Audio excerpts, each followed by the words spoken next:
Welcome to પ્રમુખ દર્શન education ચેનલમાં તમારું હાર્દિક સ્વાગત છે. તો આપણે આજે મળ્યા છીએ એપિસોડ નંબર 3. એપિસોડ 1માં આપણે ઇતિહાસનું જોયું, એપિસોડ 2માં તમે સરકારના 3 અંગો વિશે જોયું હશે, સાંભળ્યું હશે ને સમજ્યા હશો. તો આજે આપણે જોવાનું છે કે એપિસોડ 3ની અંદર કયો ટોપિક છે. તો નવો જ વિષય કયો છે? જે છે વિજ્ઞાન. ટોપિકનું નામ શું છે? તો ખોરાકને આધારે પ્રકાર. તો જો આજે હું તમને એક ઉદાહરણ દઈશ વાર્તા સ્વરૂપે. માઇન્ડ મેપ તો છે જ તે, પણ એ માઇન્ડ મેપ એટલે શું? આપણા મગજની અંદર એ આખો એક નકશો બની જાય કે આ વસ્તુ આમ જ આવે, આને માઇન્ડ મેપ કહેવાય. તો આજે મારે તમને થોડુંક મૌખિક રીતના, સ્લાઇડ તો આવશે પણ મૌખિક રીતના પહેલાં કેવું છે. સૌપ્રથમ તો આપણે બધા ખોરાકો કોઈ પણ પછી ભલે તમે માંસ ખાઓ, રોટલી ખાઓ, ઈંડા ખાઓ કે કોઈ પણ વસ્તુ ખોરાક ખાઓ, પણ ઘાસે તે અમુક ખાય એ તો આપણે નથી ખાતા, પણ પ્રાણીઓ તો ખાય છે ને.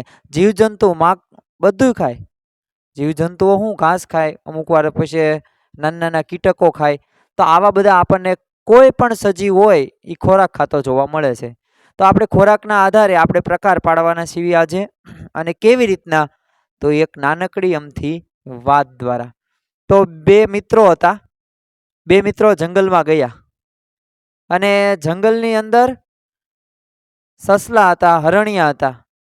આ બધા છે ને ઘાસ ખાતા હતા. કેવું ઘાસ હતું? લીલું લીલું ઘાસ હતું. તો યાદ રાખજો, આ બે મિત્રોએ શું જોયું? હરણ, સસલું અને ઘાસ ખાતા હતા. આગળ જંગલમાંથી પસાર થયા અને એમને એક રોડ ઉપર ત્યાં દુકાન હતી, ત્યાં જવાનું હતું. એટલે આગળ વધ્યા અને ત્યાં તો હે ને વાઘ અને સિંહની ત્રાડ આવી નાખી અને તરત તે ઝાડ ઉપર ચડી ગયા. હવે ઝાડ ઉપર ચડ્યા એટલે એને જોયું કે વાઘ અને સિંહ હતો ને એ ઓલા હરણિયાને ખાતો હતો, અને એક તો નાનું નાનું સસલાને ખાતો હતો. એટલે એને લાઈટ થઈ, આ કંઈક ખાય છે. પછી તો એ વહી ગઈ, વાઘ અને સિંહ વહી ગયા. એટલે આ બે મિત્રો નીચે ઉતર્યા ઝાડ પરથી અને એની દુકાનની જે માર્ગ ઉપર જવાનું હતું એ માર્ગ ઉપર ચડ્યા. અને ત્યાં દુકાન આવી ગઈ અને ત્યાં બસ બેઠા બંને મિત્રો. હવે ત્યાં ચિત્ર જોજો, એ દુકાને શું થાય છે. તો ન્યા એક છે ને બિલાડી હતી. એ બિલાડી છે ને દૂધ પીતી હતી. પછી ઘડીક થયું ને તો ઉંદરને પણ ખાતી હતી. અને જોયું બીજું, આ બે મિત્રો હતા ને. હવે જો એક મિત્ર હતો ને એને ઢોસાનો ઓર્ડર આપ્યો અને એક મિત્ર એ કોઈ પણ માંસનો એનો ઓર્ડર આપ્યો અને ઈંડાનો ખાધા. તો એને જોયું કે ઓહો, આવી રીતના બે વસ્તુ, બસ વાત પૂરી થઈ ગઈ. Mind map. હું સમજ્યા? આખો પાઠ મેં તમને કહી દીધો, ભલે ખાલી 2 મિનિટ થઈ હોય. આખો પાઠ પૂરો થઈ ગયો આમાં વિજ્ઞાનનો, 6થા ધોરણનો. અને આપણે સમજવાનો હતો કે ખોરાકને આધારે પ્રકાર કેવા પડે છે. તો એ 3 કયા છે? તો માઇન્ડ મેપ આગળ જોઈએ. આટલું જ ખાલી લખવાનું છે. તૃણાહારી, માંસાહારી, મિશ્રાહારી. હવે આપણે થોડુંક એનાલિસિસ કરવી કે આપણને યાદ કર્યું કે ન રહ્યું. તમને મેં તફાવત કીધો, મેં તમને ઉદાહરણ દીધા છો ને. હમણાં કહું છું તમને શું કીધું તૃણાહારીમાં તમને. તો તૃણાહારી એટલે શું? કે જે પ્રાણીઓમાં આપણે મનુષ્ય પણ આવ્યો ને, જે પ્રાણીઓ વનસ્પતિ ખાતા હોય, ખોરાક તરીકે ઉપયોગમાં લેતા હોય, તેને તૃણાહારી કહેવાય.